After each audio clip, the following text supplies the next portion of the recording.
Hi guys. I just got back from church and it's sunny, so I decided to take a walk and take you guys with me.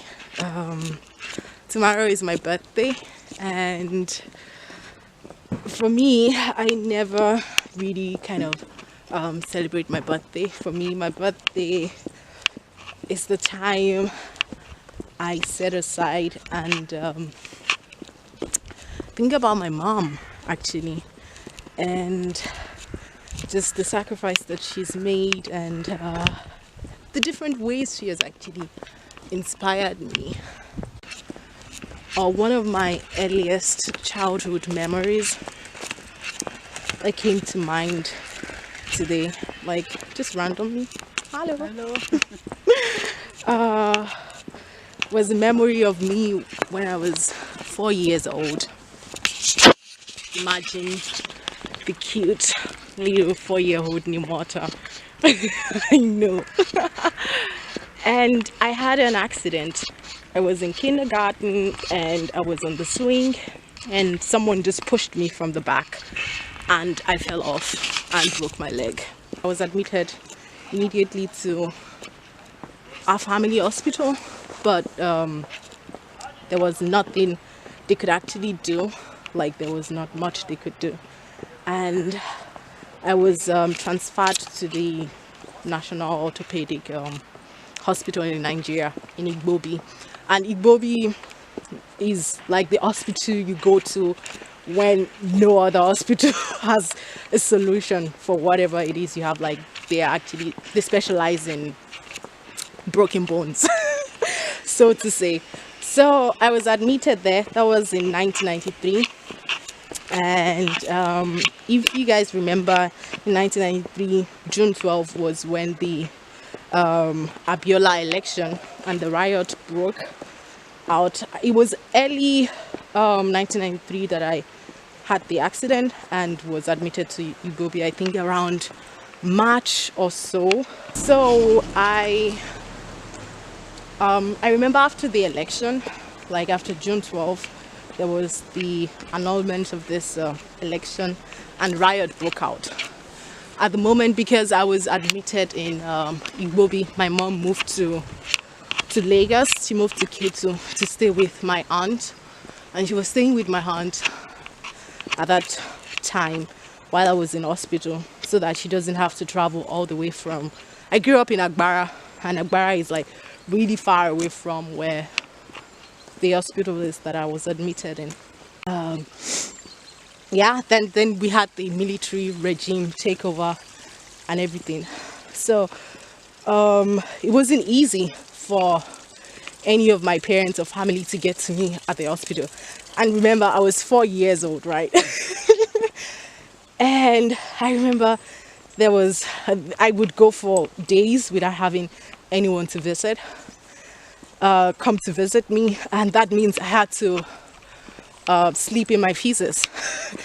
And because there was not a lot of nurses or doctors to care, and the atmosphere in the country at that time was really tense, and people were getting killed.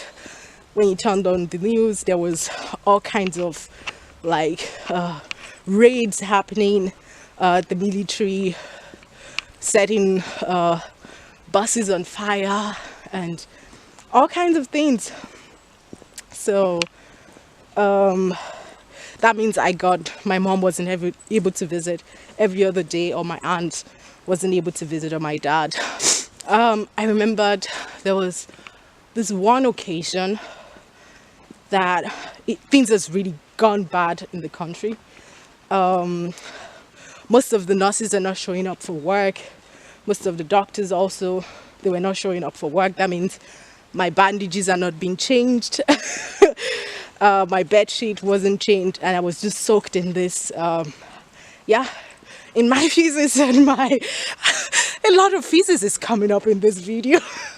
Anyways, like in my, nobody was there to clean me up.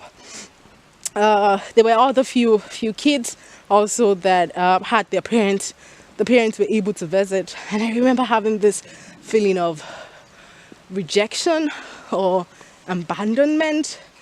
But I knew deep down in my heart that my mom was dying to reach me. But somehow she couldn't. I was also aware that it wasn't really the wisest decision to take that journey to come to see me and everything. But there was this one occasion that it was really bad. Like, it was really, really bad. I've been lying down in bed for like 3 days and nobody has moved me. I remember waking up every day hoping that my mom would walk down the hall to kind of come clean me up and everything, but that didn't happen. For 3 days nobody came around. There were more and more less people in the children's ward, and on the third day I just saw this woman run hysterically down the hall with, she had a cool outfit. She made my like my favorite food at that moment. It was noodles and egg, and she had it in her hand and she just ran to me and she just started crying and she held me. She was cleaning me up and she was crying all the way, and I just saw that in her eyes. Like, and she told me afterwards that she has been on the road for like 3 days. Like, the bus she took from K2 was set on fire. Like, she walked through dead bodies. She had to hide at some point because the soldiers were just kind of shooting all around. She had to pretend she was dead at some point, and she was just telling me all the stories. And like, I do think about this, I do go back to that moment every now and then, but it has been really present in my mind in the past few days. And I just thought that, and she had my younger sister. My younger sister was like a year and a half at that moment. That means she actually had a baby she needed to tend to. But she went all through that. She also told me, like, my aunt and everyone were like, no, Nimota will get the help that she needs, or Nimota is taken care of, she's in the hospital, the soldiers can't raid the hospital. But she was like, I couldn't sleep, like, my baby girl is sick, and everything. And I remember we used to lie down there in my bed. She couldn't leave the hospital because, like, things has really gotten worse on the streets, and nobody knew at home if she got to me safely or if she's somewhere dead, and they didn't know who was alive and who is not. Nobody knew how I was doing and everything. But I remember, like, there was this feeling of to belong that I had, or this feeling of being loved extremely.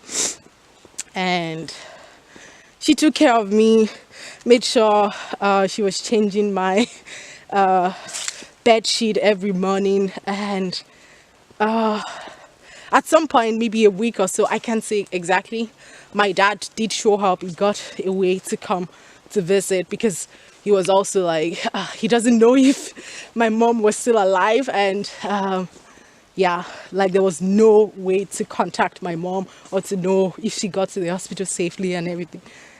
But that was for me the first act of heroism. I would say that was for me the first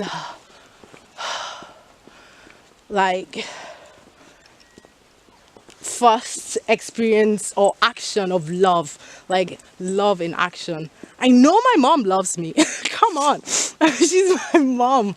But whenever I think back to that, whenever I think about the sacrifices she has made, and that is, like I said, one of, like, my earliest memories of the sacrifice she's made for me and my siblings. And I love her. And my friends know that I celebrate my mom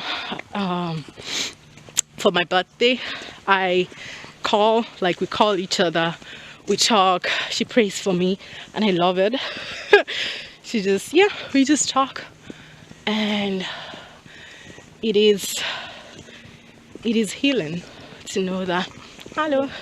Even the decision to keep me while she was pregnant of me wasn't the easiest. Yeah, like I said, she has gone to experiments for us to, so that me and my siblings are safe, that we feel loved and we are provided for. And for that, I just like this woman blows my mind every time with our willingness to make such sacrifices. And I don't think I'll be the woman I am without those sacrifices. Like, I am extremely thankful for her. Always say, if I am half the woman my mom is, my kids will turn out fine. Like, seriously, they will turn out perfectly fine. Oh goodness. But yeah, I love you, Mom. Thank you for